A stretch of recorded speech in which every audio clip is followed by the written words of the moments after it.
ఈ రోజుల్లో టాబ్లెట్లు వేసుకునే వ్యక్తి లేడు అంటే అతిశయోక్తి కాదు. చిన్న తలనొప్పి నుంచి పెద్ద జలుబు వరకు దాదాపుగా అందరూ ఉదయం, మధ్యాహ్నం, సాయంత్రం గుప్పెడు టాబ్లెట్లు వేసుకోవాల్సిందే. మరికొందరైతే చిన్న చిన్న వాటికి కూడా అనవసరమైన టాబ్లెట్లు వేసుకుంటూ అనవసరమైన అనారోగ్యాన్ని కొని తెచ్చుకుంటున్నారు.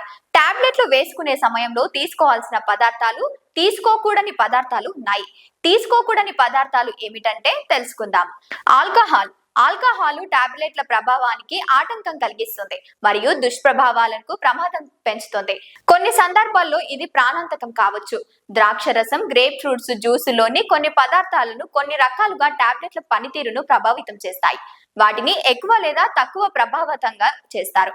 పాలు కొన్ని రకాలుగా టాబ్లెట్ల పోషణను తగ్గిస్తాయి. వాటిని తక్కువ ప్రభావితంగా చేస్తాయి. కొన్ని ఆహారాలు, ముఖ్యంగా కొవ్వు అధికంగా ఉండే ఆహారాలు, కొన్ని రకాల టాబ్లెట్లు పోషణ తగ్గిస్తాయి. మీరు తీసుకుంటున్న ఇతర టాబ్లెట్ల గురించి మీ డాక్టర్ కి చెప్పడం చాలా ముఖ్యం.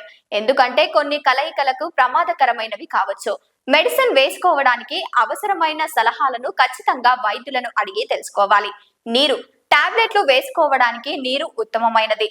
ఇది టాబ్లెట్లను సులభంగా మింగడానికి, కడుపులో కరగడానికి సహాయపడుతుంది.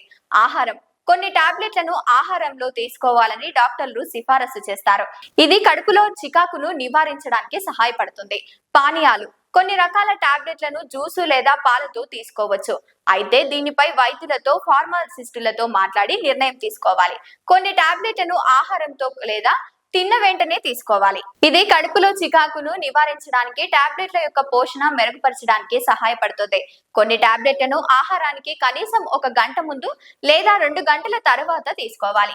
ఇది టాబ్లెట్ యొక్క పోషణను పెంచడానికి సహాయపడుతుంది. ఈ రోజుల్లో టాబ్లెట్లు వేసుకోని వ్యక్తి లేడు అంటే అతిశయోక్తి కాదు. ఇది టాబ్లెట్ యొక్క పోషణను పెంచడానికి సహాయపడుతుంది.